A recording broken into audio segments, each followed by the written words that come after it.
The pickup truck slammed into the guardrail with a scream of metal so violent it echoed across the empty stretch of Highway 41 like a gunshot tearing through the humid Georgia night, and the impact jolted Daniel Mercer forward against the steering wheel as the airbags detonated in a burst of white powder that smelled faintly of chemicals and burnt rubber, while the world outside the cracked windshield spun in fragments of yellow road lines, shattered glass, and the flicker of his headlights cutting across the pine trees that crowded the roadside ditch. And for several long seconds Daniel could hear nothing but the frantic thudding of his own heart and the hiss of the damaged engine, struggling to breathe as steam curled upward into the warm night air, the humidity thick enough that every breath tasted like wet asphalt and motor oil. He blinked hard, trying to orient himself, his hands trembling on the wheel as he realized the truck had come to a crooked stop halfway in the shoulder and halfway in the gravel ditch. The right side crumpled inward where the guardrail had punched into the door, and somewhere in the darkness behind him, a car horn wailed continuously, stuck in a loop of panic that made the whole moment feel unreal. Daniel forced himself to inhale slowly, the way his therapist had taught him years earlier, when the nightmares from Afghanistan still came every night, and the memory of those sessions flickered through his mind now with uncomfortable clarity. As he tasted blood on his tongue and felt the ache spreading through his ribs, he pushed the airbag aside and reached for the ignition to kill the engine, but stopped when he heard something that didn't belong to the silence of a rural highway. At 2 a.m, a sound, faint and strained, the kind of sound a person makes when they're trying very hard not to scream. Daniel froze, his fingers hovering above the key, the hair on the back of his neck rising as the realization crept into his chest that the horn behind him wasn't just a random car alarm. It was coming from another vehicle, one he hadn't noticed in the chaos of the crash. He turned slowly in his seat, despite the stabbing pain in his side, and looked through the shattered back window, and what he saw made his stomach drop in a slow, sickening wave. Because about 20 yards behind his truck, a dark blue sedan sat sideways across the road, its front end crushed into the asphalt, and its driver's side door hanging open at an unnatural angle, while the horn blared endlessly into the night. The headlights of the sedan cast long beams across the highway that illuminated drifting clouds of dust and smoke, and in that stark white light, Daniel saw a figure slumped halfway out of the driver's seat, one arm dangling toward the pavement, as if the body had simply forgotten how gravity worked. The sound he'd heard earlier came again, a weak, ragged gasp that barely rose above the horn's relentless cry. Daniel's pulse surged, adrenaline slicing through the fog in his head, and he shoved the driver door open despite the resistance of bent metal scraping against the guardrail. When he stepped out, his boots crunched on broken glass and gravel, and the humid night wrapped around him like a damp blanket as cicadas buzzed in the distant trees, oblivious to the violence that had just ripped open the quiet stretch of highway. He staggered slightly when his injured ribs protested, but forced himself forward. Every step toward the sedan, sharpening the sense that something about this accident felt wrong in a way he couldn't yet articulate. Halfway down the road, he noticed the smell, sharp and metallic, mingling with gasoline leaking onto the asphalt. By the time he reached the sedan, he could see the driver clearly, a woman maybe in her mid-30s with dark hair matted against her face, blood streaking across her temple where it had run down into her eye, and her chest rose and fell in shallow, frantic breaths as she fought to stay conscious. Daniel leaned into the open door and shouted over the horn, "Hey, can you hear me?" His voice sounded rough even to his own ears. The woman's eyelids fluttered, and she turned her head slightly toward him, and in the stark glare of the headlights he saw the fear in her expression. Before she even spoke, her voice was barely more than a whisper, but it carried a strange urgency that made Daniel's stomach twist. "They're coming back," she rasped. Daniel blinked, momentarily confused. Who's coming back? The woman's eyes darted toward the darkness beyond the road, toward the long, empty stretch of pine forest, stretching on both sides of the highway like a black wall swallowing the light. Her fingers gripped weakly at his sleeve. "The truck," she whispered. Daniel's mind struggled to catch up, because as far as he knew, there had only been his truck and her sedan involved in the crash. He opened his mouth to ask another question, but stopped when he heard the distant growl of an engine somewhere far down the road behind them, a low mechanical rumble that vibrated faintly through the pavement under his boots. The woman's grip tightened in panic despite her injuries. "You have to go," she said, her voice breaking with desperation. Daniel turned his head slowly toward the sound and squinted into the darkness, the beam of the sedan's headlights stretching down the highway until it dissolved into blackness. At first he saw nothing, just the empty road shimmering slightly in the humid night air, but then 2 small points of white light appeared in the distance, growing steadily brighter. Headlights. Daniel's pulse quickened again, though he couldn't explain why the sight of an approaching vehicle filled him with such sudden dread. Normally on a rural highway, after a crash, you'd pray someone would come along to help, call 911, bring a phone signal, if yours didn't reach a tower. But the woman beside him was shaking her head weakly, as if she could read the thought forming in his mind. "No," she whispered hoarsely. "You don't understand." Daniel leaned closer, trying to hear her over the horn that still screamed from the crushed steering column. "What truck?" he asked. The woman swallowed painfully and forced the words out between breaths. "Black Ford, no plates, they ran me off the road." Daniel felt a chill slide down his spine despite the heavy summer heat pressing against his skin, because he suddenly remembered something he had dismissed seconds earlier in the confusion of the crash, the brief flash of headlights in his rearview mirror just before his own truck had swerved. The sudden blinding glare that had made him jerk the wheel and slam into the guardrail. He had assumed he'd simply lost control, maybe hit gravel or hydroplaned on a slick patch of asphalt. But now that memory rearranged itself in his mind, like pieces of a puzzle clicking into place. The headlights in the distance grew larger, brighter, approaching fast. Daniel straightened slowly and stepped back from the sedan, the horn finally cutting off, as the damaged electrical system sputtered into silence, leaving the night eerily quiet, except for the distant engine growing louder by the second. The woman's breathing grew frantic. "Please," she said, grabbing his wrist again. "Don't let them see me." Daniel looked down at her, then back toward the approaching lights, his mind racing through possibilities, none of them good. The rational part of him insisted he was jumping to conclusions, that this was probably just another driver who'd seen the crash and stopped to help. But another part of him, the part that had learned to read danger long before it revealed itself, whispered that the woman's fear wasn't confusion or shock. It was recognition.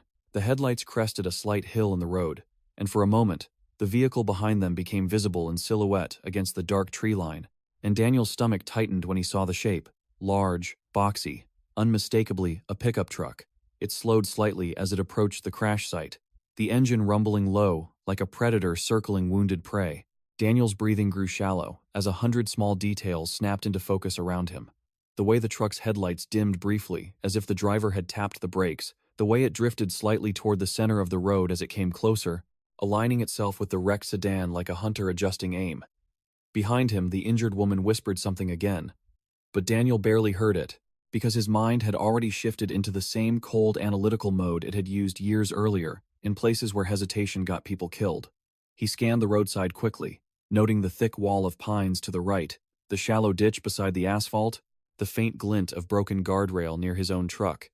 There were no houses nearby, no gas stations, no porch lights glowing in the distance. This stretch of Highway 41 was empty for miles. The approaching truck slowed even more now, its headlights flooding the wreckage with harsh white light that erased all shadows. Daniel could no longer see the driver behind the glare. He stepped slightly away from the sedan, positioning himself between the woman and the road, without fully realizing he was doing it. His injured ribs protested, but adrenaline drowned the pain. The truck rolled closer, engine idling low, until it stopped about 30 feet away from the crash site. For a moment, nothing happened. The headlights remained on, blinding and silent, and Daniel felt the heavy weight of someone watching him from behind the windshield. Then the driver's side door of the pickup creaked open. A tall man stepped down onto the asphalt, his boots making dull thuds that carried clearly across the still night air. He wore a dark jacket despite the heat, and a baseball cap pulled low over his face.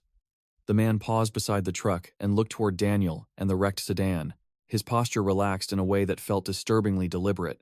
Daniel's pulse pounded in his ears as the stranger took a few slow steps forward. "You folks all right?"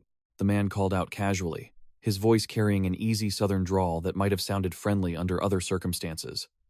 Daniel didn't answer immediately. He could feel the injured woman gripping the edge of the sedan seat behind him, her breathing shallow with terror. The stranger stopped about 20 feet away and tilted his head slightly as if studying the scene. The faint smell of gasoline hung thick in the air between them. Daniel forced himself to speak, keeping his tone neutral. "We had an accident," he said. "She's hurt pretty bad." The man nodded slowly, glancing past Daniel toward the sedan where the woman lay half inside the vehicle. For a fraction of a second, something flickered across his face, something cold and calculating, that made Daniel's chest tighten. Then the expression vanished beneath the relaxed half-smile he wore. "Well," the stranger said lightly, "looks like you two could use some help." Daniel didn't move, neither did the stranger. The silence between them stretched taut as wire. Somewhere in the trees, a night bird called once, and then fell quiet. Daniel felt the old instincts stirring deeper now, the same instincts that had kept him alive in places where a friendly voice sometimes hid the worst kind of danger. The stranger took another step forward, slow and unhurried. Daniel's gaze flicked briefly to the pickup behind him, and he noticed something that made his pulse spike again. The place where the license plate should have been was empty, nothing but two small bolt holes reflecting the headlights. Behind him, the injured woman whispered hoarsely, barely audible, "That's him." Daniel's jaw tightened as the man approached another step closer, and in that moment he understood with terrifying clarity that whatever had happened on this highway tonight was not an accident at all. Daniel's mouth went dry, and for one suspended beat he considered bluffing, pretending not to know what the woman had just said, pretending this was still a roadside emergency instead of whatever darker thing it had become. But the stranger had already seen too much, and the shape of the moment had hardened into something neither politeness nor denial could soften. Daniel shifted his weight slightly, enough to block the sedan's open door with his body, and said, "You got a phone on you. Call 911. The man smiled again, but it was thinner now. Less like friendliness, and more like patience. "Already did," he said. "Reception's bad out here, though." Daniel let the lie sit between them. He knew there hadn't been enough time. He also knew the man wasn't looking at him the way decent people looked at someone after a wreck. His gaze kept drifting past Daniel's shoulder toward the woman in the sedan, measuring distance, angle, opportunity. Daniel could feel his ribs throbbing with every breath. He could feel blood drying at the corner of his mouth. He could feel the old calculations rising through him whether he wanted them or not. How fast was the man? Was he armed? How much time before he made a move? How much time before the woman passed out? The night seemed to draw in tighter around the highway, the pine trees and the ditch and the broken guardrail turning into the walls of a narrow corridor with nowhere clean to run. "What happened here?" the stranger asked. "Looked from a distance, like that little car lost control." He said it casually, but his eyes stayed sharp. Daniel answered, "I swerved when I saw her sideways in the road." That much was close enough to truth. The stranger nodded slowly, like he was filing the statement away. Then he took two more steps, closing the gap without permission, and Daniel caught a whiff of him, sweat, tobacco, and the faint sour trace of beer. "Ma'am," the man called past him, raising his voice just enough. "You hear me in there? You okay?" The woman made no sound. Daniel hadn't told her to stay quiet, but she had understood anyway. "She's in shock," Daniel said. "Stay back." The words came out harder than he intended, and something changed in the other man's face. The smile disappeared. His jaw flexed once beneath the shadow of his cap. "That right," he said. "You a doctor?" Daniel could hear his own heartbeat in his ears. "No." "Then maybe let me help." I said, "Stay back." For a long second, neither of them moved. Then the stranger laughed once, but there was no humor in it. He slid one hand into the pocket of his jacket, and Daniel's muscles tightened instantly. The man seemed to notice. "Easy," he said softly. "You seem pretty wound up for a guy who just had an accident." Daniel thought of the headlights in his mirror, the blinding glare, the split-second swerve, thought of the woman's whisper. "They're coming back." Not they. Him. Maybe others too. But this one was enough. "You should leave," Daniel said.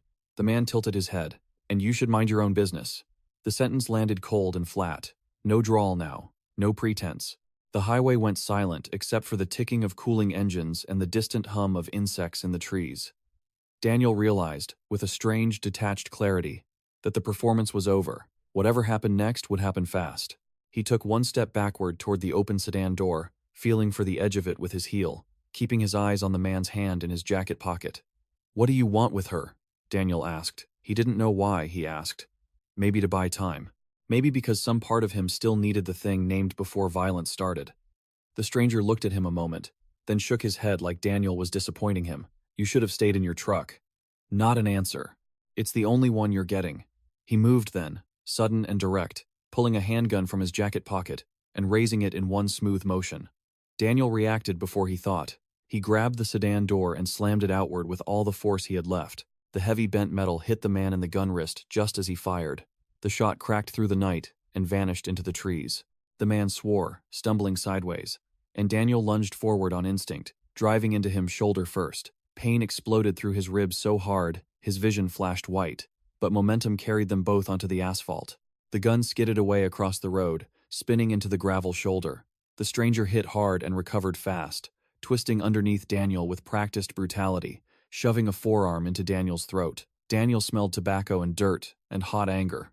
The man was stronger than he looked, and mean in a way Daniel recognized immediately. Not frenzy, not panic, just efficient willingness. Daniel slammed his fist into the man's face once, twice. The third blow glanced off the cap brim.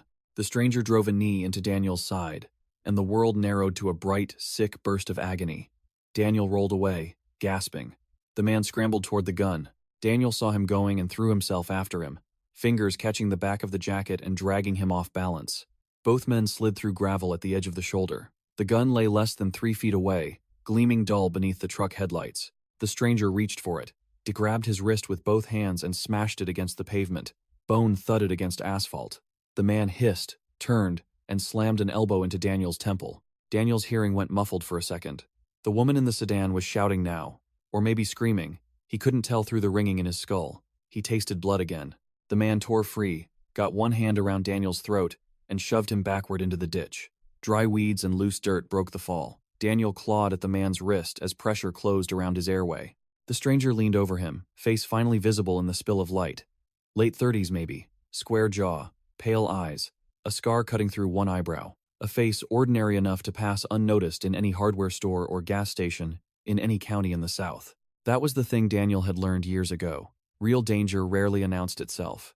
It wore local baseball caps and work boots and looked like somebody who held a door open at church. "You should have walked away," the man said through clenched teeth. Daniel's lungs screamed. His hands found a fist-sized rock in the weeds. He brought it up hard against the side of the man's head. Once, twice. The grip on his throat loosened. A third strike split the skin above the scarred eyebrow, and the man recoiled with a curse, one hand going to his head. Daniel rolled sideways, sucking in air so sharply it burned. He spotted the gun again near the shoulder, half in gravel, half in grass. So did the stranger. They lunged at the same time. Daniel got there first by inches, fingers closing around the grip just as the man crashed into him again. The gun went off in Daniel's hand. The muzzle flash lit the ditch in a brief sheet of orange. The sound obliterated everything. The stranger jerked, then froze. For a second Daniel thought he had missed. Then the man looked down slowly at his own stomach. A dark stain began spreading across the front of his jacket. He stared at it like it offended him, like blood itself was an inconvenience. Daniel pushed away, scrambling backward through weeds and dirt, the gun still shaking in his hand. The stranger took one step, then another, wavering. He lifted his eyes to Daniel with something like disbelief, then collapsed sideways into the ditch with a heavy rustling thud. Silence rushed back in around the ringing in Daniel's ears. He stayed where he was, chest heaving, the pistol aimed with both hands, though his arms trembled uncontrollably. The man did not move. Daniel waited another second, then another. The woman's voice came from the road, raw and frightened. "Is he dead?" Daniel swallowed. His throat felt bruised inside. He got painfully to his feet and climbed out of the ditch, keeping the gun trained on the motionless body until he was sure there was no movement left. Then he looked toward the sedan. The woman had managed to drag herself more upright against the ruined seat. One hand pressed to her side, her face pale beneath the blood streaked down her temple. Daniel limped toward her, every step sending jolts through his ribs and left knee. His hands had begun to shake harder now that the immediate danger had broken. He had felt that before too. Afterward was always harder. Afterward was when the body remembered it was human. He crouched by the open door and said, "Can you use a phone?" She gave a weak, disbelieving laugh that turned into a wince. "Mine's gone." Daniel patted his own jeans pocket, found nothing, then remembered his phone had flown somewhere inside the truck, on impact. He looked up and down the highway. Still empty, still dark. "Can you move?" he asked. She hesitated, breathing through the pain. "Not much." Daniel glanced back toward the body in the ditch, and then toward the black pickup idling with its lights on. A fresh unease climbed into him. He had been so focused on the man that he had almost forgotten the woman's first words. "They're coming back." Maybe she had meant only him. Maybe not. "What's your name?" he asked. "Aaron. I'm Daniel." She studied him with a dazed intensity. "You didn't have to do that." He almost laughed at the absurdity of it. "He was about to kill us." Her eyes shifted past him toward the ditch. "Yeah," she whispered. "He was." Daniel stood and forced himself to think in order. First, get a phone. Second, check if there was anyone else. Third, keep Aaron conscious. He walked to the black pickup with the gun low at his side, body tight with expectation.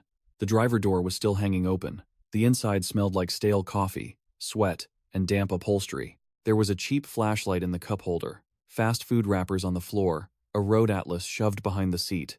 No phone on the dash, no second person in the cab. On the passenger seat lay a folded manila envelope and a roll of duct tape. Daniel stared at the tape for half a second too long, then looked away and reached for the envelope. Inside were several printed photographs, grainy telephoto shots of Aaron getting out of a silver SUV, carrying grocery bags into a small white house, hugging a teenage girl outside what looked like a public high school, speaking to an older man in a sheriff's uniform in a church parking lot. Daniel's jaw tightened. Beneath the photos sat a legal pad covered in scribbled notes, dates, times, addresses, and a single typed page clipped to the back. He scanned the heading and felt the skin between his shoulders go cold. It was a witness statement draft. At the top, in block letters, was Aaron Lawson. He turned the page over, blank on the back. He looked toward Aaron, then back at the papers, and understood this had started long before the highway. He checked the truck again and found a burner phone wedged between the seat and center console. Relief hit him so sharply, his knees almost weakened. He pressed the screen. Dead. He searched under the seat, in the side pocket, in the glove compartment. Registration papers were missing. No plates, no ID, no nothing that belonged to a normal life. In the glove compartment, there was only a pack of cigarettes, 2 zip ties, and a folded map with certain county roads circled in red pen. Daniel took the flashlight and the envelope and limped back to the sedan, Aaron's eyes fixed on the papers in his hand. Whatever blood remained in her face seemed to drain away. "You found it," she said. "What is it?" Daniel asked. She closed her eyes briefly, as if the effort of deciding whether to trust him cost her more than the pain. When she opened them again, something in her had shifted. Not peace, not relief. More like resignation, reaching the point where secrecy no longer buys survival.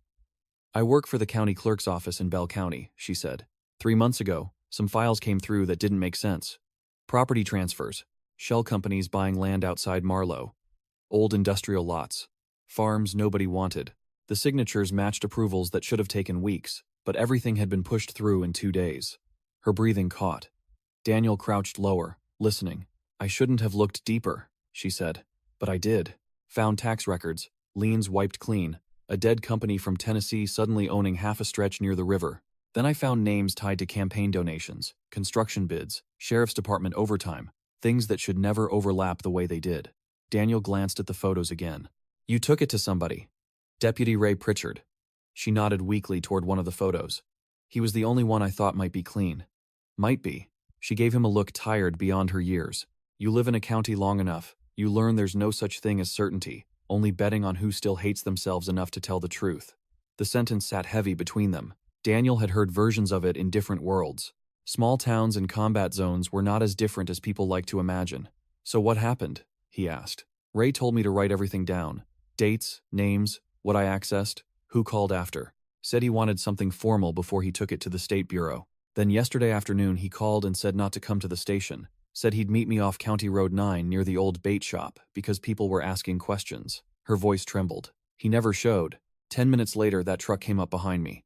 Daniel looked toward the road, seeing it now in reverse. The chase, the blinding lights, the forced spin-out. Was Ray in on it? Aaron swallowed. "I don't know." Daniel hated that answer because it sounded true. "Who's the girl in the photo?" he asked, already suspecting. Aaron's face changed instantly, fear cutting through the exhaustion. "My daughter, Kylie." Daniel felt the night tilt heavier again. "How old?" 16. "Where is she now?" "At my sister's in Dalton." At least she was supposed to be.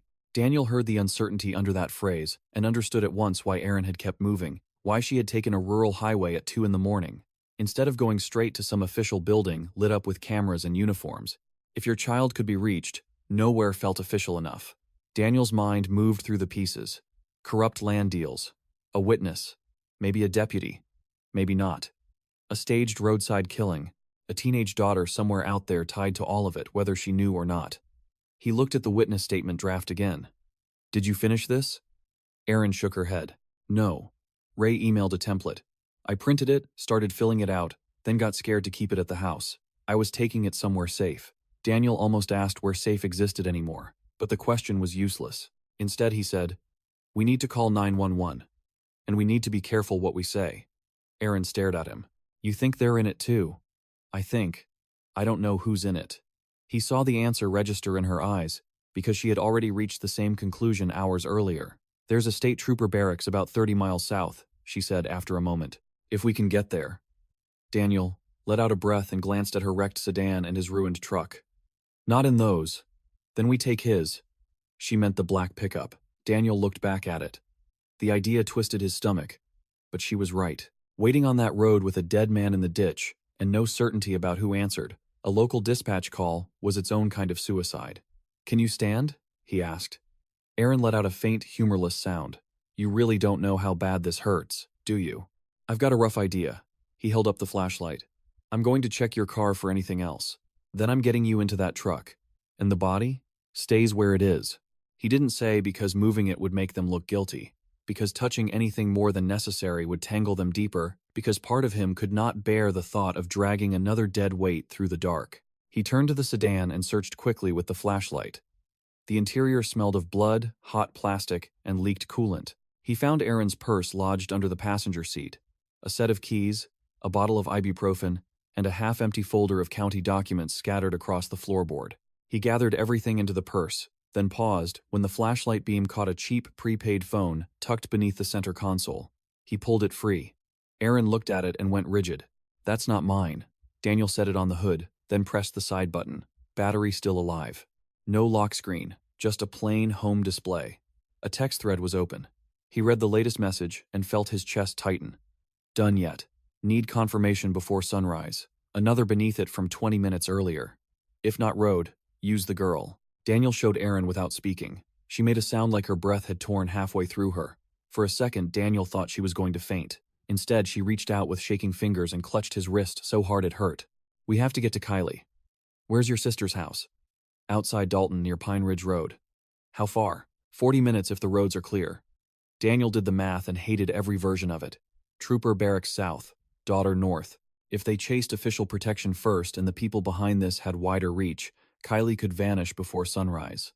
If they went to the girl first, they stayed exposed longer. He stood there with the phone in his hand and felt the decision gather around him like pressure. He had spent years after the war trying to avoid exactly this sensation, the split-second command choice that decided who was left breathing by morning and who wasn't. He had built a quiet life in Marlow on purpose. Taught shop classes at the high school. Kept his lawn cut. Went to church twice a month, just enough to make his mother stop nagging. Ate eggs at the same diner every Wednesday before work. He had done all of it because predictability was the only cure he knew for the parts of himself he no longer trusted.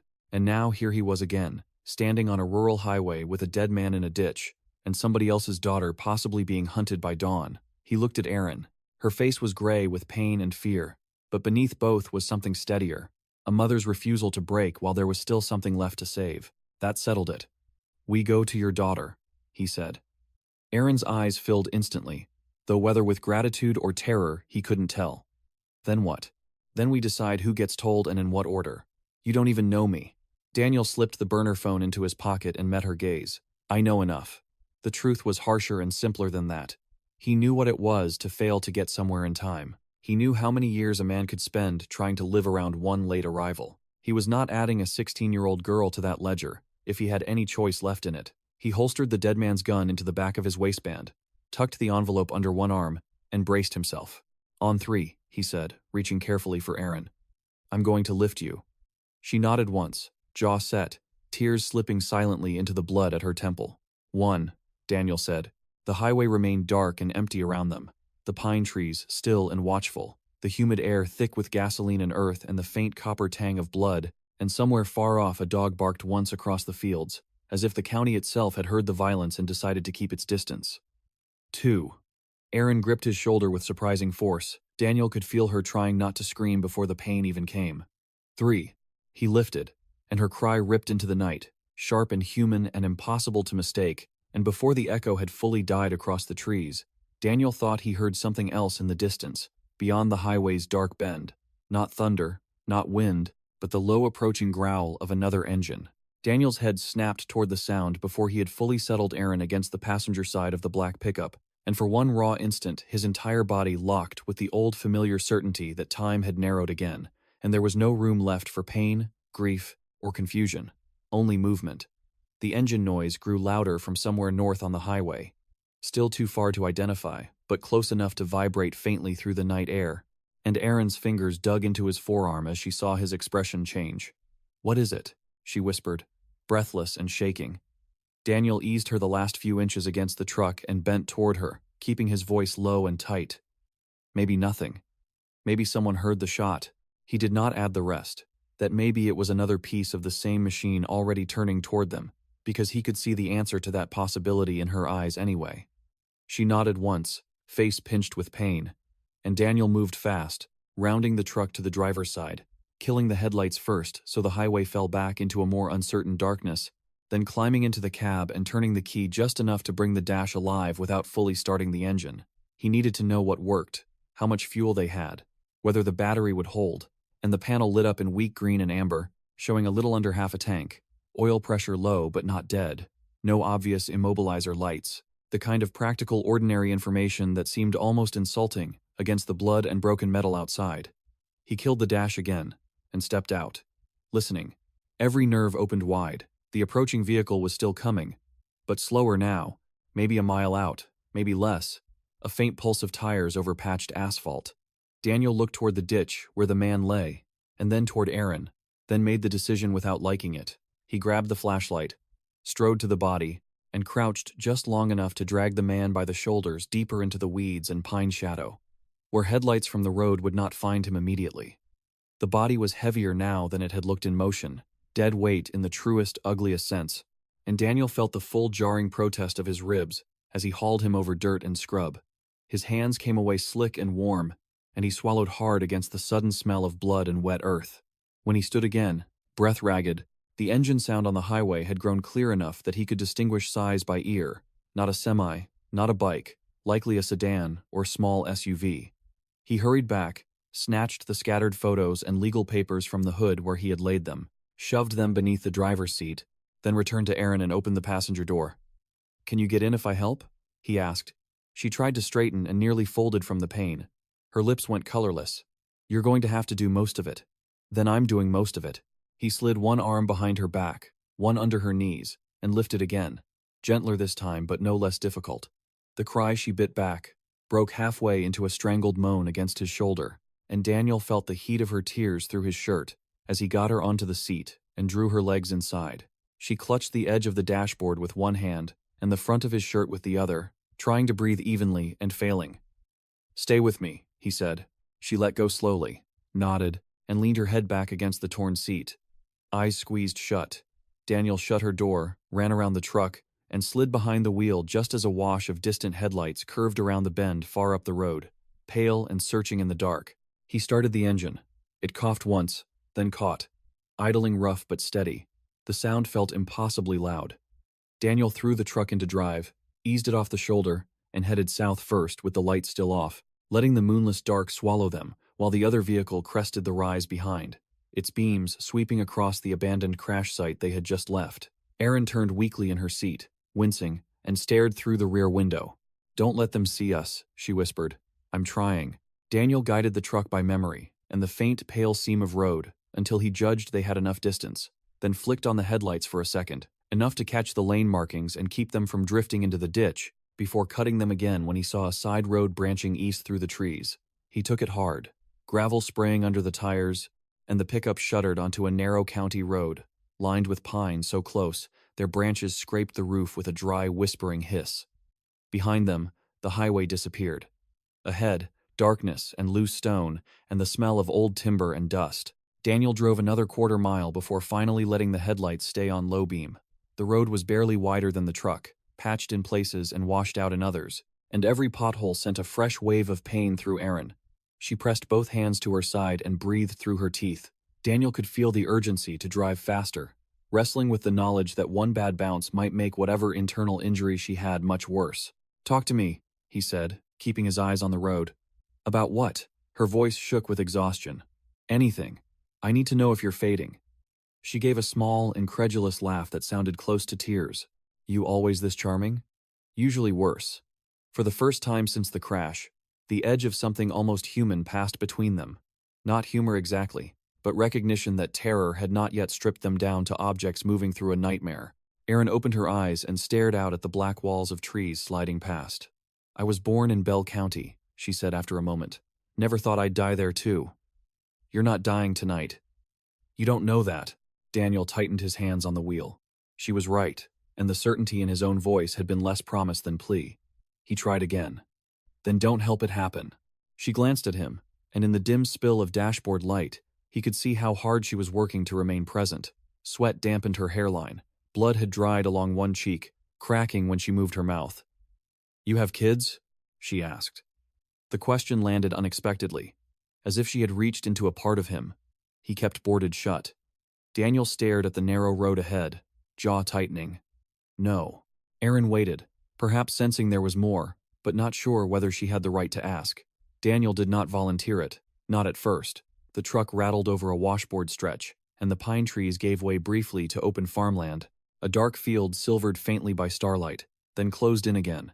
After a long minute, he said, "There was a boy once, my nephew, Caleb. Not mine, but close enough."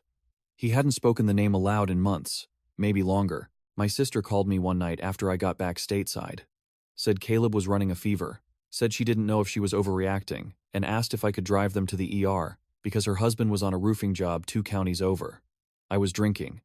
Didn't answer. Slept through it. By the time I called back, they were already there." Erin turned her head slowly toward him. Daniel kept going because stopping would make it harder. Meningitis. They caught it too late. He was 8. The inside of the cab seemed to get smaller around the words. Daniel had told the story before, but only the blunt version, the kind made safe by summary. He had never said how many times he had replayed the vibration of that phone on the kitchen counter while he sat on the back steps with a bottle, too tired, too angry, too hollow from the war to be what anybody needed. He had never said that guilt had texture, that it could live in a man's chest like a second rib cage, hard and permanent. Erin watched him in silence, her breathing shallow. Then she said softly, "So that's why you said yes?" Daniel did not answer. He didn't need to. The truck rolled on through the dark, engine humming low, tires spitting occasional gravel into the undercarriage. Erin closed her eyes again, not to sleep but to endure, and Daniel let the silence settle for a few miles. When the road rejoined pavement, he checked the mirrors. Nothing behind them but blackness. Still, he took the next turn west and then another north, making a slow, jagged route by instinct more than map, refusing to become predictable even though he barely knew whether anyone was actually following. The county spread around them in pieces he recognized from years of ordinary life. Feed stores and churches and fenced pastures and culverts, and little weather-beaten signs pointing toward communities too small for most maps to bother naming. At a crossroads where a single flickering gas station sat closed behind chain-link fencing, Daniel finally risked stopping for 30 seconds under the shadow of an oak tree to inspect Erin more closely. She had bruising across her chest from the seatbelt, tenderness along her left abdomen, and a cut at the temple that looked ugly but not catastrophic. The bigger problem might be inside where he could not see. He gave her water from a bottle he found rolling under the truck seat, made her take 2 ibuprofen despite knowing it would barely touch the pain, and used a cleanish shop rag from behind the seat to wrap pressure around her side without cinching so tightly he made her breathing worse. She watched him work with the dazed stillness of someone who had run out of room for embarrassment. "Where'd you learn this?" she asked. "Army. Also high school football. Same basic philosophy. Tape it and keep moving." She almost smiled, then winced at the attempt. Daniel looked at the prepaid phone he had taken from the sedan. The threatening text still glowed in his memory, even with the screen dark. He turned it on again and scrolled upward through the thread, while Erin steadied herself against the seat. Most messages were brief, coded enough to frustrate but not to hide intent. Package moving, road clear, courthouse quiet. She left house 11:43. No station, change route, finish it clean. Daniel felt his stomach knot tighter with each line. The number at the top had no saved name. He checked recent calls. 3 outgoing, 5 incoming, all to numbers with the same local area code. 1 voicemail icon, unheard. He pressed play and held the phone between them. Static crackled for a second. Then a man's voice came through, low and irritated. Familiar in a way Daniel could not immediately place. "You're not paid to think, Leon. If she reaches Pritchard, that becomes messy. Take care of it before county line. And don't call me again unless it's done." The message ended. Erin's face had gone absolutely still. "Do you know the voice?" Daniel asked. It took her a moment to answer. Maybe. Maybe isn't good enough. She pressed the heel of her hand to her eyes, then looked at him. Marlowe Development Authority Chairman. Ben Hollister. He does fundraisers with the county commissioners. Shows up in the clerk's office all the time, acting like everybody's favorite uncle. Daniel felt something cold settle into place. He knew Ben Hollister. Everybody in town knew Ben Hollister. Broad handshake, polished boots, donated scoreboards to schools. Sat in the front pew with a wife who chaired half the charity dinners in the county. Daniel had fixed a warped gate on Hollister's horse pasture one summer for cash. He remembered the man standing in the shade, with sweet tea in hand, talking about local values like he had invented them. "You sure?" Daniel asked. Aaron's eyes hardened despite the pain. "I type his name on envelopes every election season. I'm sure." Daniel leaned back against the seat and exhaled slowly. The conspiracy stopped being abstract then. It narrowed into names, into houses with porches and manicured grass, into men who shook hands at Friday football games while arranging for people to disappear on county roads. He thought of the witness statement under his seat, and the photo of Aaron with Deputy Pritchard. What about Pritchard? Aaron looked away into the windshield, where moths fluttered uselessly against the truck's dim parking lights. "I don't know," she said again. But this time the uncertainty carried a bruise. "Maybe he tried to help and got cut out. Maybe he sold me out from the beginning. I keep replaying the call, and I can't tell." Daniel let that be. Trust, once fractured, did not heal faster, just because circumstances demanded it. He restarted the truck, and they pulled back onto the road. The closer they got to Dalton, the more signs of waking life began to appear in the darkness.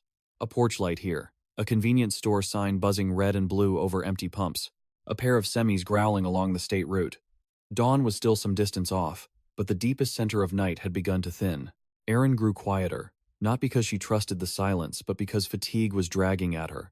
Daniel kept asking small anchoring questions every few minutes. What year Kylie was born, what subject she liked in school, whether the house on Pine Ridge sat before or after the old feed mill. All of it practical, and all of it designed to keep Erin's mind pointed forward. Her answers came more slowly but remained coherent. "She likes biology," Erin murmured at one point. "Wants to be a vet until she doesn't. Then wants to move to Nashville and pretend I never existed." "That sounds healthy." "It sounds 16. Her mouth trembled then, and Daniel could hear what sat beneath the attempted dryness. He said, "She's alive until we know otherwise." Erin turned to the window and nodded without speaking. The road bent through a string of modest houses set back from the shoulder, some with children's bikes left in yards, some with flags on porches gone limp in the heavy air. Daniel thought about what it meant to enter someone else's family crisis as a stranger. He thought about how quickly a life could split into before and after. He had seen it happen through rifle scopes and hospital curtains, and now through a cracked windshield under Georgia pines. Around 4:30 by the dash clock, they reached the outskirts of Dalton County, where the roads widened slightly and the houses gained more spacing between them. Trailers giving way to ranch homes, and then back again, the geography of American compromise, stretching quietly in the dark. Erin straightened a little despite the pain when Daniel turned onto Pine Ridge Road. "Slow down," she whispered. "The driveway comes up quick, white mailbox with a rust spot." Daniel eased off the gas. Pines gave way to sycamores and a low creek glinting black beneath a narrow bridge. He passed one mailbox, then another. Finally, Erin lifted a shaking hand. "There."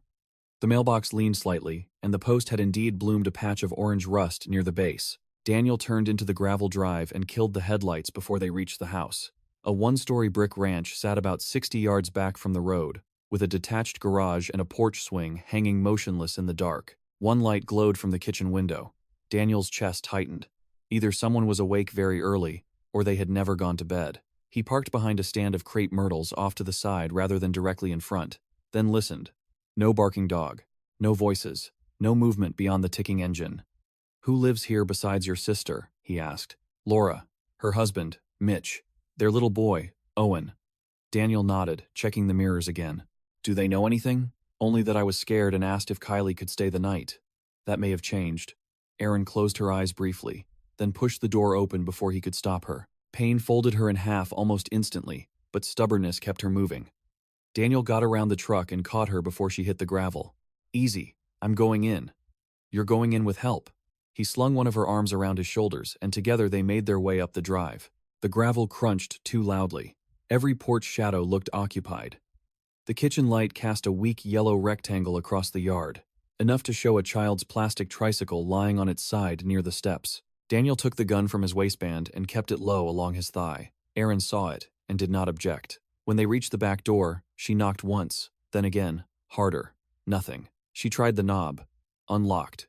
Daniel's pulse kicked higher as the door swung inward into a kitchen that smelled faintly of coffee gone cold and dish soap. A half-finished bowl of cereal sat on the table beside a small spoon. One overhead light burned. A purse lay open on the counter, with its contents partially spilled: car keys, lipstick, crumpled receipts. Aaron's voice came out hoarse and rising. "Laura?" No answer. "Kylie?" The silence that followed had shape to it. Daniel felt it immediately, the wrongness of a house that had been interrupted mid-ordinary. He moved ahead of Aaron into the narrow hallway, gun raised now, flashlight in his offhand. Family photos lined the wall: beach trips, school pictures, a wedding portrait, all of them flashing briefly in the beam and then disappearing as he cleared each doorway. Living room empty, sofa cushions askew, TV dark, a blanket on the floor. Child's room empty, dinosaur lamp on. Main bedroom empty, bed covers thrown back as if someone had risen in a hurry. Bathroom light still burning. Aaron's breathing had become ragged behind him. "No," she whispered to nobody visible. "No, no, no." Daniel cleared the last room and found Laura's husband Mitch sitting on the floor beside the bed, with his hands zip-tied behind his back and a strip of silver tape across his mouth. His right eye was swollen, nearly shut. Relief and alarm collided at once. Daniel lowered the gun, crossed the room, and peeled the tape free. Mitch groaned with pain and rage. Aaron sank down against the doorframe, one hand pressed over her mouth. "Where are they?" she demanded before Daniel could ask. Mitch coughed, worked his jaw, and looked at her with wild, ashamed eyes. "Two men," he said thickly. "Came in around 3, said they were deputies, asked for you. When Laura said you weren't here, they went through the house. Found Kylie hiding in Owen's closet. Took both of them." Aaron made a sound Daniel would remember long after the night ended. Not a scream, not a word, but the raw, breaking noise a human being makes when fear finally reaches the exact shape of love. Aaron dropped to her knees so abruptly, Daniel barely caught her before her injured side hit the hardwood. And even then the movement tore a cry out of her that seemed to come from somewhere below speech, somewhere animal and helpless and furious all at once. Mitch was still trying to get his legs under him, wrists raw and reddened where the ties had dug into skin, his face mottled with fear and humiliation, and Daniel forced himself to move before grief could paralyze the room. He crouched behind Mitch, cut the remaining plastic at the man's wrists with a pocket knife from the dresser, and said, "Tell me exactly what you saw. Height, build, voices, vehicle, anything." Mitch rubbed his hands together, wincing, then pressed them against his thighs as if trying to stop them shaking. One big guy, shaved head, maybe 6'2", other one shorter, beard, ball cap. Both wearing brown uniforms but not real county uniforms, not close up. They had badges though. Laura bought it for half a second. "I didn't." He swallowed hard. "Big one hit me before I could even stand up." Beard guy kept asking where Aaron was headed, who else she'd talk to, where the paperwork was. Kylie wouldn't come out, but they heard Owen crying in the closet, and found her there with him. Aaron lifted her head at that, eyes glittering with tears, and something sharper than tears. Did they hurt her? Mitch's face collapsed with guilt. "No, not in front of me. Laura fought them when they grabbed Kylie. Beard guy twisted her arm, shoved her into the wall. Then they zip-tied me and taped my mouth. I heard them arguing in the kitchen. Big one said they were losing time. Then they dragged them both out." Daniel asked, "What kind of vehicle?" Mitch squeezed his eyes shut, trying to reconstruct under pressure. "SUV, dark. Maybe Tahoe. Maybe Expedition. No light bar. Engine sounded rough. They backed into the driveway, so I only got the tail end when they left. Left taillight cracked on one side. I remember that because it flashed weird when they braked." Daniel looked at Aaron. She had gone still again, but it was a different stillness now, not collapse, more like a tightening around a single unbearable point. "What did Laura say?" she asked quietly. Mitch stared at the carpet. She kept telling Kylie not to look at them. The sentence hit the room like another blow. Aaron bowed her head and pressed both hands over her face. Daniel had seen panic before, had spent years in environments built from it, and he knew the danger of letting it rule a space. He also knew there was no clean way to deny a mother the full force of what had just happened. He let Aaron have 5 seconds, maybe 10. Then he said, "Listen to me." She didn't respond. "Aaron." This time she lowered her hands. Her eyes were red, her breathing uneven, but she was listening. "We do not know they're dead. We do not know they're even hurt. We know they were taken alive because those men still needed something from you. That matters." She stared at him with naked hatred for the situation, for the logic, maybe for him too because he was the one standing there forcing shape onto chaos. Then she nodded once. "Okay," she whispered. It was not agreement so much as a refusal to waste seconds. Daniel looked back to Mitch. "Phones?" "They took Laura's. Mine was in the truck outside." Daniel turned. "Get it." Lock the doors behind you and bring me anything in this house, with a map, county roads, old hunting property, cabins, whatever. Mitch hesitated, glancing at Aaron. I'm not leaving her. You're not. You're getting your phone and coming right back. Move. Mitch moved. Daniel followed him to the kitchen and watched through the window as the man hurried across the drive to an older F-150 parked beside the garage.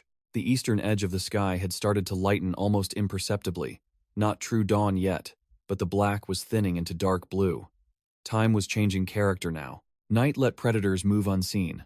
Dawn brought witnesses, traffic, school buses, farmers on roads, but also deadlines for anyone trying to erase evidence before daylight exposed them. Daniel turned back and found Aaron standing by the kitchen counter, one hand braced on it so hard her knuckles had gone white. "What are you thinking?" he asked. She stared at nothing for a beat, then said, "There's a place near Marlow, an old fish camp on the river. Used to belong to Hollister's uncle. Nobody's used it in years, but the land never changed hands on paper." She swallowed. "I found utility charges attached to one of the shell companies. Small, regular, just enough to keep power on." Daniel's mind caught the implication instantly. "You think they'd take them there?" "I think if you wanted to keep somebody out of sight for a few hours, off the grid, close enough to town to move fast, but far enough from neighbors, it would do." Daniel looked toward the hallway where Mitch had disappeared. "Why not kill them here?" Aaron's jaw trembled once, then set. "Because Laura and Kylie are leverage. Because if they couldn't find the statement, they still need to know who has copies. Because men like Hollister think fear is cheaper than cleanup until it isn't." Daniel hated how much that made sense. Mitch came back through the door with a phone charger dangling from one hand and his phone in the other. "No signal bars in the driveway," he said, breathless. One popped up near the road but disappeared. He handed the phone over. Cracked screen, 23% battery. Daniel checked. No missed calls, nothing useful. He tried 911 anyway. The call attempted, failed, attempted again, then dropped. He tried once more with the same result. Aaron had been right about the dead zones. Or maybe someone had gotten clever with towers. He pushed that thought aside because paranoia without proof could waste them as surely as denial. "Maps," he said. Mitch produced an old county road atlas from the junk drawer and spread it across the kitchen table beside the abandoned cereal bowl. Daniel leaned over it while Aaron lowered herself carefully into a chair. Mitch pointed with a trembling finger. "Fish camps here, if she means Hollister Bend." The map showed a web of county roads, logging cuts, private lanes, river access points, and an old service road leading toward a marked boathouse symbol near a narrow loop of water. Daniel traced possible routes with his fingertip. "How long?" "From here? 45 minutes maybe," Mitch said. "Less if you know which farm roads connect." Aaron lifted her head. "Daniel, if we go there and they're not there, then we lose time. If we go to police and they are there, they disappear them." Mitch looked between them, bewildered and frightened. "You're not seriously going after them yourselves?" Daniel met his eyes. "Not ourselves." He reached for the prepaid phone in his pocket and set it on the table. "Maybe not entirely." Aaron frowned. "What are you doing?" Daniel tapped the voicemail icon, replayed Hollister's message, then said, "Anybody can ignore a frightened witness. Harder to ignore a power broker thinking his own man hasn't finished the job." Aaron understood first. "You want to call back?" "I want to force movement." Mitch stared. "That's insane." Daniel almost smiled. "Yes." He scrolled through recent calls again, chose the last incoming number, and hit dial before he could give himself room to second guess. The call connected after 2 rings. A man answered immediately, voice sharp with impatience. "Leon." Daniel dropped his voice lower, rougher, matching the blunt clipped cadence of the dead man as best he could from memory. "Problem." Silence on the line for half a second. Then, "You have one word that matters, and it isn't problem." Daniel glanced at Aaron, then said, "Woman survived. Someone else was there. I'm moving them." He let gravel and engine noise fill his tone, as if he were speaking from inside a vehicle. On the line, the man exhaled hard through his nose. "How bad?" "Bad enough. Where are you?" Daniel, let the silence stretch just enough to imply road concentration. "Headed Bend." Another pause. This one different. Calculating. "No. Change. Bring them to the feed mill." Daniel's eyes flicked to the atlas. Mitch had one hand over his mouth. Aaron leaned forward despite the pain. Daniel said, "Why?" "Because I said so. We're exposed at the river." The word we told them everything they needed. Daniel pushed further. "Girl too?" The answer came immediate and cold. "Especially the girl. I'll handle the mother. You just get there. Click. The line went dead. For a moment, nobody in the kitchen moved. Then Mitch whispered, "Feed mill?" Daniel looked down at the map. There was an old milling property marked just outside Marlow on the north edge of county land, near rail tracks abandoned 20 years earlier. Erin shut her eyes. Hollister Development bought that parcel through a holding company last year, said they were turning it into storage units. Daniel folded the atlas, closed partway, mind racing. The river site had been a guess. The feed mill was real-time correction, either because the river had been compromised or because Hollister wanted a place closer to control. That means Laura and Kylie are probably still in transit, he said. Or already there. Erin pushed herself upright from the chair, every movement carved from pain and purpose. Then we go, Mitch blurted. Go with what? You have one gun and a truck that belongs to a dead man. Daniel turned to him. How many guns do you have? Mitch blinked. What? How many? One shotgun, birdshot, and a pistol in the garage safe. Can you use either? Mitch hesitated too long. Daniel nodded as if the answer had been spoken. Get the pistol. Extra mags if you have them. Keys to your truck too. Mitch looked offended, frightened, and ashamed in rapid succession. I have a 6-year-old sleeping at my neighbor's because Laura thought he'd be safer there after the first week Erin got weird calls. I am going with you. Daniel studied him a moment. The man was not built for violence, but then most people were not, until they were dragged to its edge. Fine, Daniel said. You follow instructions exactly. Mitch left for the garage. Erin steadied herself against the table and said, You sound like you've done this before. Daniel kept his eyes on the atlas. I've made bad plans under pressure before. Sometimes they were the only kind available. She stepped closer, wincing. What if that wasn't Hollister? What if it was somebody else and we just warned them? Then they already knew something went wrong because Leon missed his check-in, and the road went quiet. Surprise is relative. Erin nodded slowly, accepting the grim math. Her face had changed again over the past few minutes. Fear was still there, but it had been overtaken by the rigid focus of someone whose worst possibility had become tangible. Daniel knew that state too. It could make a person useful for exactly as long as it took them not to fall apart. Mitch returned with a compact 9mm in a lockbox, 2 magazines, and a flashlight the size of a baton. Daniel checked the pistol. Loaded. Safety on. You keep it pointed down unless I tell you otherwise, he said. Mitch nodded. I know that much. Do you? Mitch's mouth tightened, but he said nothing. Daniel handed Erin the dead man's prepaid phone. If we split, you keep this. If anything changes, you record everything. Names, voices, all of it. She took it and slipped it into her purse with fingers that trembled less now from panic than from pain and anger. Daniel glanced toward the hall. Your nephew? Neighbor's house, 2 doors over, Mitch said. He's safe.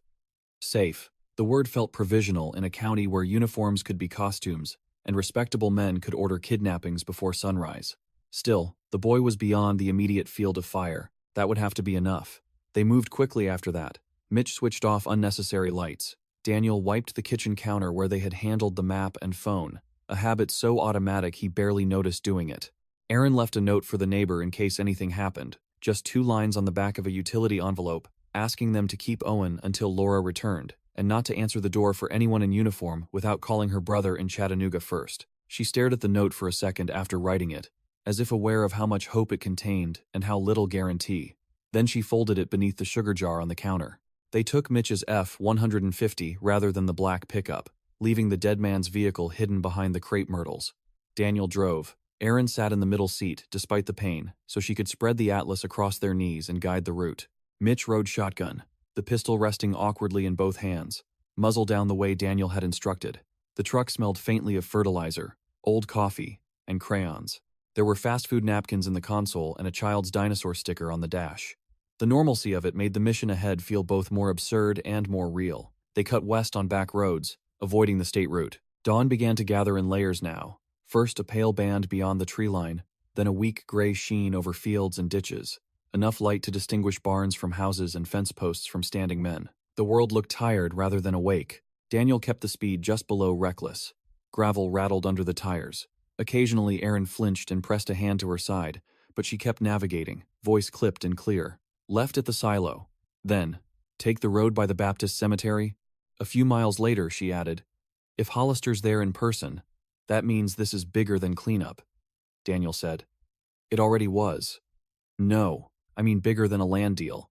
Men like him don't leave their own bed at 4 in the morning for paperwork. Daniel thought of the voicemail, the insistence on the girl. Then what does he leave for? Aaron stared out through the windshield as the road opened briefly onto a low ridge. Fog sat in the bottoms near the creek, white and delicate above dark water. Fear, she said. Or proof. Daniel glanced at her. Proof of what? She took a breath. The parcels I tracked? They form a corridor. River to rail, line to county waste lot. I thought at first it was money laundering through redevelopment. But then I found county emergency zoning exemptions, temporary storage, restricted access, public safety waivers. The paperwork was buried under flood mitigation language. Somebody was creating places nobody could inspect for 90-day periods. Mitch turned in his seat. For what? Aaron's mouth tightened. I don't know. Daniel did. Or rather, he knew enough of human logistics to see the edges of ugly possibilities. Weapons, drugs, people, dump sites. The specifics mattered less at that moment than the structure. Private land, public protection, sealed corridors. Hollister hadn't just been buying property. He had been buying blind spots. They drove in silence for several miles after that. The road narrowed as they neared Marlowe's industrial fringe. On one side stretched empty lots ringed by chain-link fence. On the other stood the skeletons of old commercial buildings, sheet metal warehouses and cinderblock shops left behind when rail freight shifted and money moved elsewhere. The feed mill sat beyond a line of scrubby trees and rusted storage tanks, its long concrete silos rising against the brightening sky like the bones of something prehistoric. The main building was a low rectangle of corrugated metal and stained masonry, with broken windows patched in places by plywood. A faded sign still clung crooked over the entrance, letters bleached almost unreadable.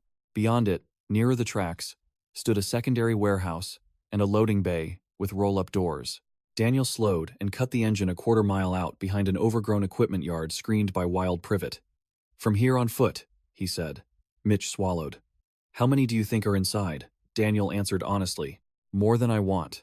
Aaron looked at the silos and whispered, Laura hates rats. It was such a strange, small sentence, under the circumstances that Daniel turned and looked at her fully. She stared ahead, eyes glassy. Old buildings, she said. She can't stand them because she says she hears rats even when they aren't there. Daniel understood then that this was how a mind kept from breaking outright. It found some ordinary thing to grieve in advance because the larger grief could not yet be born. He said, Then we get her out fast. They left Mitch's truck hidden and moved through waist-high weeds toward the mill. The ground was damp with dawn condensation. Burrs caught at their jeans. A freight line signal clicked somewhere in the distance, though no train came. Daniel led, flashlight off, gun drawn. Mitch followed, breathing too loudly. Aaron brought up the rear by necessity rather than design, slower because of the pain but stubbornly refusing help that would only slow them more. As they neared the main structure, Daniel heard it at last, the low murmur of voices inside, one sharp and male, another muffled, then the scrape of something metal dragged across concrete. He raised a hand, and the others froze. He crept along the wall until he found a broken pane covered loosely by plywood. Through the gap he could see part of the interior loading floor washed in yellow worklight.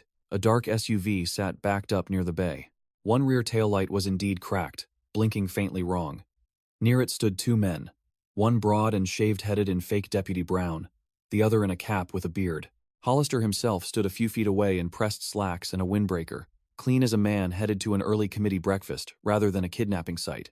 Even from a distance, Daniel recognized the posture, that easy upright confidence of someone accustomed to rooms moving around him. On the floor near a support column sat Laura and Kylie, wrists bound, mouths untaped but watched. Laura's hair had partly come loose and one side of her face was swelling. Kylie looked pale and furious, her shoulders drawn inward not from weakness but from the effort of not giving anyone the satisfaction of seeing her cry. Daniel's gaze snagged on that and held for half a second. 16, biology, Aaron had said. Vet school, until she didn't. He felt the old ribcage of guilt close tighter around his heart. Hollister was speaking, voice calm and conversational in a way that turned Daniel's stomach. Your sister has made a difficult thing needlessly theatrical, he said, pacing once in front of them. I asked for discretion. I offered several chances for discretion. Now here we are in a grain tomb at dawn, and none of us has had coffee. Laura spat blood onto the floor near his shoe. Hollister glanced down at it with mild annoyance. That's unhelpful. Beardcap laughed once. Kylie said something then, voice too low for Daniel to catch, but it made Hollister stop pacing. He looked at her for a long moment and smiled in a way that made Daniel's hand tighten on the gun. There's the family resemblance, Hollister said softly. Same mouth, same stubborn timing. Daniel ducked back from the opening and crouched low. Erin had gone white beneath the dried blood on her temple. Mitch looked ready to charge the building on pure panic. Daniel caught both their eyes in turn and whispered, "We do this wrong. They start shooting." Mitch whispered back, barely containing himself. "Then tell me the right way." Daniel listened again. One SUV, at least 3 visible hostiles, including Hollister, maybe more in back rooms, 2 hostages tied near center floor. Big open space, bad cover. He could kill 1, maybe 2 before return fire. Then what? His gaze shifted to the old silos towering overhead and the maze of catwalks and feed pipes that once connected them to the loading floor. Structures created blind angles. Machinery created distractions. Fire alarms, dust, electricity. He studied the wall, the external conduit running up toward a junction box near a rusted service ladder, and the first shape of a plan began to form, ugly and unstable, and maybe the only one they were going to get. Daniel leaned close enough that Erin and Mitch could feel his breath when he spoke, and he kept his voice so low it barely stirred the damp morning air between them. There's an exterior junction box feeding the warehouse lights and probably whatever lift motors they patched into the old lines. If I kill power, they'll split attention for a few seconds. Mitch, you circle wide to that side door by the loading bay. Do not go in unless you hear shooting or I wave you. Your job is Laura and Kylie if they break loose. Erin, you stay here. Erin stared at him as if he had insulted her. No, you can barely stand. That's my daughter in there. And if you collapse halfway across the floor, I lose the only witness who can identify Hollister clean. The words were brutal, more tactical than kind, and Daniel saw them land. Erin's face tightened with fury and hurt, but beneath both was the same comprehension he had seen in hard people before, the knowledge that sometimes the useful choice was not the brave-looking one. "I'm not staying behind a bush while you decide what happens to my family," she said. Daniel nodded once toward the broken window gap.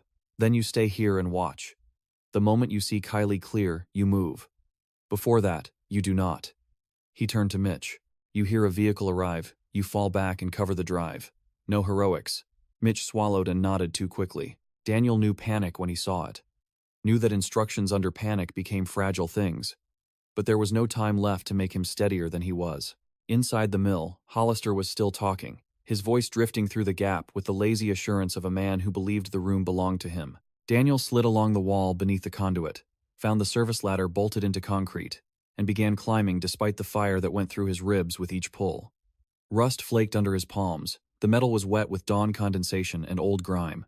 Halfway up, he had to pause, chest tightening, because his body had finally started collecting the debt from the night in full. The crash, the fight in the ditch, the lifting, the driving, the decision after decision made without room to recover. He closed his eyes for one beat and saw Caleb in a Little League jersey on a July afternoon years ago, dirt on one knee, turning on the baseline to see whether Daniel had been watching. He had. Back then, he had watched. The memory hurt more than the ribs. He opened his eyes and kept climbing. At the junction box, he wedged himself against the wall and pried the corroded metal door open with the pocket knife. Inside, a tangle of patched wiring and labeled switches met him, some dead, some live, all old enough to be dangerous, even before somebody repurposed the place into whatever this had become. A faint current hummed through the box. Daniel spotted the main breaker and took hold of it with the cuff of his shirt wrapped around his hand. He looked once through the broken pane below. Hollister had stopped pacing and was crouched in front of Kylie now, saying something Daniel still could not hear. Laura had shifted slightly toward her daughter, despite bound wrists, the involuntary motion of a parent trying to become a shield with nothing but proximity left.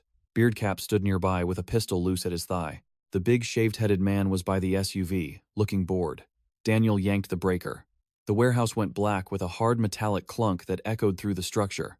Somebody inside cursed. One of the men shouted, "What the hell?" Daniel dropped from the ladder before the echo died, landed harder than he meant to, and nearly lost his footing when pain shot through his left side so violently it blurred his vision. He forced himself forward anyway, cutting around to the broken window as the interior erupted into confusion. Flashlights snapping on, voices overlapping, Hollister sharp now instead of smooth. "Get the generator. Move." Daniel slipped through the opening into the warehouse, boots hitting dusty concrete in near darkness, lit only by the dim gray wash of dawn at the high windows and the jittering beams of handheld lights. Dust hung in the air like ash. Somewhere above, loose sheet metal clicked and creaked. The shaved-headed man was already turning toward the rear of the building, likely for the generator room. Beardcap moved the other direction, flashlight raised, pistol coming up. Daniel fired once. The muzzle flash lit the dark in a brief orange burst. Beardcap jerked backward and slammed into a support post, his light spinning across the floor before going dead. Hollister shouted, "Down!" Kylie screamed. Laura twisted toward her daughter. Daniel moved fast to the right, using the darkness and the maze of old feed machinery for cover as return fire cracked through the building. A round punched sparks off a pipe near his head. Another shattered, something glassy in the office window above the floor. He dropped behind a rusted auger housing and forced himself to breathe slow enough to hear. Hollister's voice came again, closer now and stripped of all civility. "Bring me the girl." Daniel rose just enough to fire toward the silhouette, moving near the hostages. A bullet struck metal and ricocheted. Someone grunted. Then another light flared from the far end as the generator coughed alive in the back room. One bank of overhead fixtures flickered, failed, then caught, flooding half the warehouse with sick yellow industrial light, while the rest remained in shadow. It was enough. Too much. Maybe, but enough. Daniel saw Hollister dragging Kylie up by the arm, her wrists still bound, using her body as a shield. Laura lunged awkwardly from the floor, and the big, shaved-headed man kicked her hard in the ribs, sending her sideways with a choking cry. Daniel felt the world narrow to a single brutal tunnel. He heard Mitch shouting from somewhere outside the side door. Heard Aaron's voice too, hoarse and furious. Hollister backed toward the office stairs with Kylie in front of him, one hand buried in her hair, the other pressing a gun to the side of her head. "Show yourself," he called, "or I start taking pieces." Daniel stayed behind cover for half a second longer than his instincts wanted, because instinct would have been to charge and die, and maybe take Kylie with him. He looked instead at the geometry of the room. Hollister halfway to stairs, shaved head between Laura and the SUV.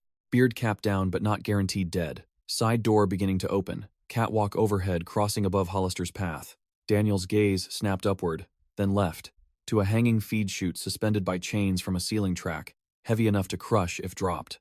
One support lever jutted from a control box mounted to the post beside him, likely manual release for old loading adjustments. He moved before the thought fully finished. Hollister saw him and fired. Pain exploded in Daniel's upper arm as the round tore through flesh and spun him sideways, but momentum carried him to the control box. He slammed the lever down with his good hand. Above, chains screamed, and the hanging chute dropped several feet at once, swinging wildly across the lit floor. Hollister yanked Kylie back on instinct to avoid the impact. That broke his line. Daniel fired twice. One shot blew concrete from the stair edge. The second caught Hollister high in the shoulder. He spun, losing grip on Kylie.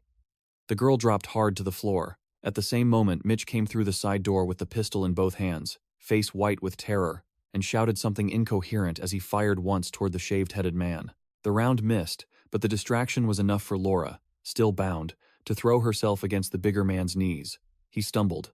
Aaron appeared right behind Mitch, ignoring every instruction Daniel had given her, and ran straight to Kylie with a sound that was half sob and half battle cry. "Mom." The single word from Kylie cracked through the warehouse louder than the gunfire had. Hollister clutched his bleeding shoulder and retreated up the office stairs, fury warping his features into something almost childishly vindictive. "Kill them!" he screamed. The shaved-headed man recovered, grabbed Laura by the hair, and hauled her partly upright, while raising his pistol toward Aaron and Kylie. Daniel was already moving, bleeding arm hot and slick, vision pulsing at the edges. He fired once from the hip. The shot caught the big man in the throat. He dropped as if a string had been cut, hands flying to the wound, knees hitting concrete before the rest of him followed. Laura crumpled beside him, gasping. Aaron had reached Kylie by then, and was sawing frantically at the zip ties with Daniel's pocket knife, hands so unsteady she nearly cut her daughter's skin. Mitch ran to Laura, fell to his knees, and pulled the tape from her mouth, saying her name over and over in a broken, useless rhythm until it finally became meaningful because Laura answered, coughing and crying and furious all at once. Daniel should have stayed down, should have reloaded and covered the room, should have checked Beardcap. Instead, he looked up toward the office landing because Hollister was still moving. The man had disappeared into the second-floor office overlooking the floor, and Daniel knew exactly what that meant. Height, cover, angle on everyone below. "Get behind the SUV," Daniel shouted. Aaron dragged Kylie with her. Mitch half-carried Laura, too slow. A gunshot cracked from above, and the rear window of the SUV burst outward in glittering fragments. Another round tore into the hood. Daniel threw himself behind a concrete mixer base and looked up. Hollister stood in the office doorway, bleeding through his windbreaker, face contorted with disbelief and rage that events had refused to obey his status. "You have any idea what you're doing?" he yelled down. "You think any of this ends because you broke into a building?" Daniel's arm throbbed so hard he could barely feel his fingers, but the pain had become distant now, filed under later. "I think you just lost your morning," he called back. Hollister barked a laugh that sounded close to madness. "You don't understand the size of this." He fired again. The shot punched into the concrete near Daniel's head. Chips stung his cheek. "Maybe not," Daniel said, peering around long enough to judge distance to the stairs. "But I understand enough." Hollister's voice sharpened. "Then you understand that if I go down, this county burns. Contracts vanish, payrolls vanish. Deputies, judges, state reps, people who eat with your pastor and coach your sons, all of them go with me. You think truth cleans anything. Truth floods everything." Daniel believed him. That was the worst part. He believed every word. Corruption in a place like this was not a single rotten board you pried loose. It was load-bearing. Families built mortgages on it. Churches accepted donations from it. School scoreboards wore its name in brass letters. Exposing it would not feel like justice to a lot of people. It would feel like arson. He thought of Aaron's witness statement, of the utility exemptions, the corridor of blind properties, of Laura and Kylie on that floor, of Caleb and the phone left unanswered. "Good," Daniel said quietly, then louder. "Maybe it ought to burn." Hollister stared down at him for a fraction of a second, as if the response genuinely confused him. Men like Hollister could understand greed, fear, compromise, self-preservation. They struggled with anyone willing to accept collateral damage in the name of something less negotiable. The hesitation cost him. Daniel rose from cover and sprinted for the office stairs. Hollister fired and missed, the round slamming into a silo support. Daniel hit the first steps hard, nearly blacking out when his injured ribs and arm protested together. He kept going. Hollister backed into the office, trying to chamber another round with blood-slick fingers. Daniel took the stairs, 2 at a time, boots hammering the metal treads, the whole structure vibrating beneath him. At the landing, Hollister fired again. The shot grazed Daniel's side and sent a line of white-hot pain across skin already bruised and battered. But it was not enough to stop him. He hit Hollister at the doorway and drove him through the office wall of filing cabinets. Papers burst into the air. The gun flew somewhere under a desk. Hollister was stronger than he looked, panic lending him ugly force. He slammed Daniel's wounded arm against the cabinet edge, and Daniel saw stars. Hollister shoved him backward and came with both hands at Daniel's throat.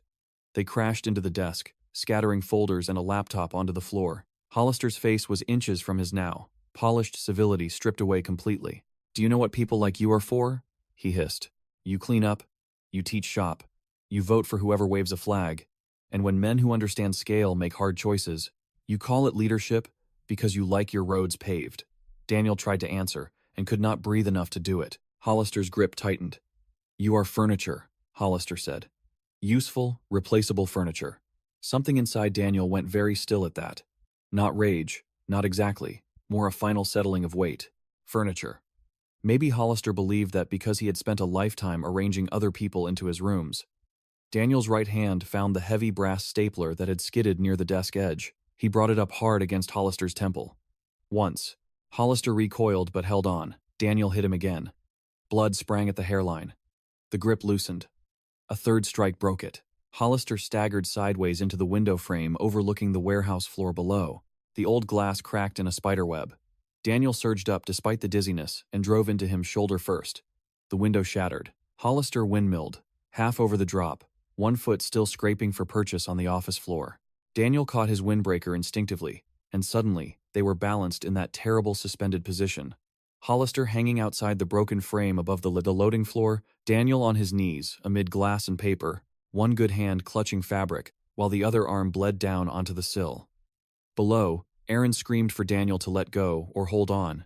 He could not tell which. Hollister stared up at him with shock, stripped clean into human fear. For the first time since the highway, he looked like a man who understood he might die without an audience.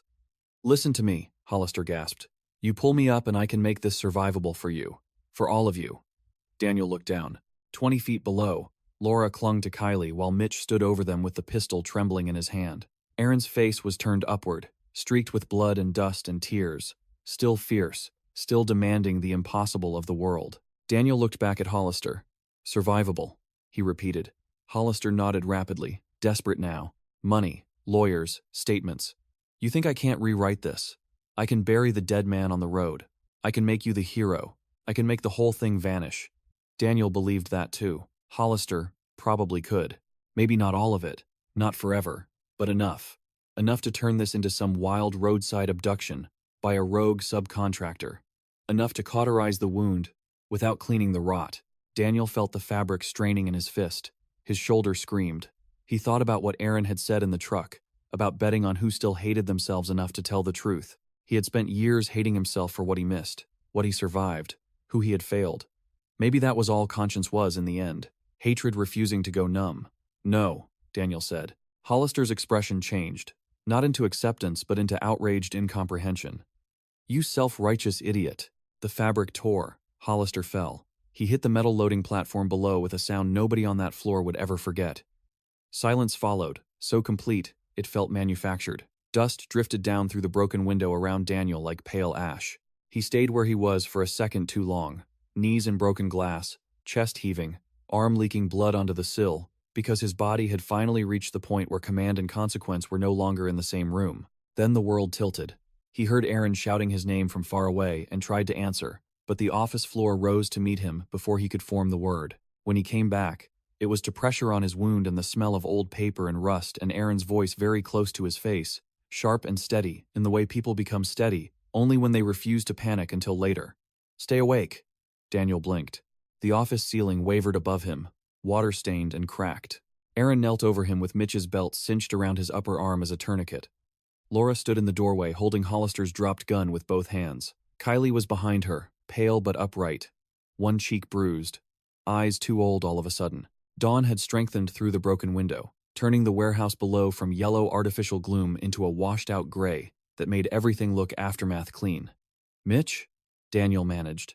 Alive, Aaron said. Laura too. Kylie too. She said the names like inventory she refused to lose. Daniel tried to sit and nearly passed out again. Aaron pressed him back down. Don't. Phones. Mitch got a signal by the office window, called state police and an ambulance. Then he called a reporter in Chattanooga. Daniel looked at her through the blur. Reporter? Aaron's mouth twitched into something not quite a smile. You were right about order. I'm done trusting local sequence. Daniel let out a breath that might have been a laugh if it had not hurt so much. Smart, dangerous, necessary. Below them, somewhere near the loading floor, he heard Mitch talking too loudly into a phone, repeating names and addresses and the phrase, I need you to record this, with desperate insistence. Laura lowered herself into a crouch beside Kylie and gathered her into both arms now that there was room to do it fully. The girl held on like someone who had gone past embarrassment and landed in pure need. Daniel turned his head away for a second. Not from discomfort, but from the private force of witnessing reunion when so many nights did not end with one. Aaron followed his gaze, then looked back at him. Her eyes filled, but she did not cry. Not yet. You don't get to die after this, she said. That would be very inconvenient paperwork. Daniel closed his eyes briefly. I'll schedule around it. She exhaled, a broken little sound halfway between amusement and collapse. Sirens rose in the distance then, faint at first, then multiplying, one tone from the highway, another from farther south. Daniel listened hard, trying to separate county units from state, unable to tell. Aaron seemed to sense the same worry, because her hand tightened on his shoulder. The reporter first, she said. He answered. He's recording. Mitch gave names before dispatch picked up. Good. Not safe, but better than silence. Daniel opened his eyes again and looked through the broken office window at Hollister's body on the platform below, twisted wrong in a spreading pool that caught the growing morning light. It did not feel like victory. It felt like impact. Necessary. Irreversible. And only the beginning of consequences, none of them had the power to manage cleanly. He thought of churches, schools, contracts, deputies, judges, of how many people would claim ignorance, and how many would be telling the truth, of how many would call Aaron reckless, Hollister a pillar, Daniel unstable. Truth flooded everything, Hollister had said. He had not been wrong. The first marked cruisers swung into the yard then, gravel spitting beneath their tires, followed by an unmarked sedan and the distant camera van shape of a local TV freelancer who had gotten the call faster than expected. Mitch, apparently, had done at least one thing exactly right. Aaron looked toward the yard and then back down at Daniel. This is where it gets ugly, she said. Daniel stared up at the stained ceiling and let the sirens fill the room. No, he murmured, thinking of the road, the ditch, the kitchen note under the sugar jar, the little boy sleeping at a neighbor's, the whole county about to wake into a version of itself it had spent years subsidizing. This is where it gets public.